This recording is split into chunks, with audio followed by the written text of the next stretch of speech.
अपरिमेय संख्या वह संख्या जिसे p बटे q के रूप में नहीं लिखा जा सके तथा p और q पूर्णांक है जहाँ q बराबर 0 नहीं है। p क्या है आपका अंश और नीचे हर, मतलब इसको अंश बटे हर के रूप में नहीं लिख सकते हैं।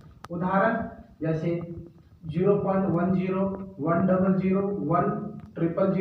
1 4 टाइम 0 फिर 1, इस तरह से अब चलता जा रहा है, अंत नहीं हो रहा है, इस तरह से चलता जा रहा है। जैसे इसमें हर बार क्या हो रहा है, 0 की पुनरावृत्ति हर बार बढ़ता जा रहा है, 0 फिर 00 और फिर 000 फिर 4 टाइम 0, इस तरह से 0 की हर बार बढ़ते जा रहे हैं। इस तरह को हम क्या कहेंगे, अपरिमेय संख्या कहेंगे। फिर एक और एग्जांपल 0.250 2500 25000 25 4 टाइम 0 फिर 25, इस तरह से चलता जा रहा है। 0 हर बार नेक्स्ट टाइम में क्या हो रहा है, बढ़ता जा रहा है। यहाँ एक बार 0 फिर 2 बार 0 फिर 3 बार 0 4 बार 0, इस तरह से बढ़ता जा रहा है। तो वो क्या है, अपरिमेय संख्या।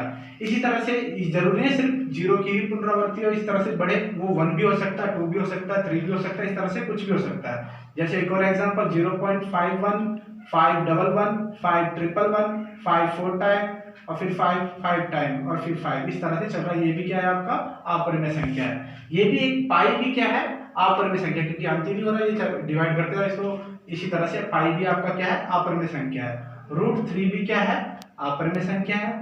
√2 भी अपरिमेय संख्या है, √5 भी अपरिमेय है और √7 भी अपरिमेय है। इस तरह से 3/0 ये भी अपरिमेय है, क्योंकि ये आपका 3/0 नहीं लिखा जा सकता इस तरह से, इसलिए भी क्या है, आपका अपरिमेय संख्या है।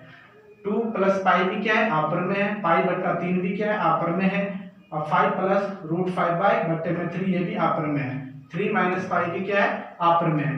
पाई बड़े याद रखना, कभी भी परिमेय और अपरिमेय, ये एक दो क्या है, परिमेय संख्या है और ये क्या है, अपरिमेय संख्या है। तो परिमेय और अपरिमेय मिल जाए तो वो भी अपरिमेय ही कहलाएगा। जैसे एक और एग्जांपल 3 - पाई, 3 आपका परिमेय संख्या है और पाई क्या है, अपरिमेय। तो परिमेय और अपरिमेय ये दोनों मिल जाए तो ये भी क्या कहलाएगा, आपका अपरिमेय। जैसे ये भी क्या है, पाई ऊपर वाला आपका क्या है, ये अपरिमेय है और ये क्या है, परिमेय है। तो परिमेय और अपरिमेय मिलने के बाद ये भी क्या आएगा, आपका अपरिमेय संख्या। इसी तरह से ये भी क्या है, 5 प्लस में √7/3 ये भी क्या है, अपरिमेय संख्या है।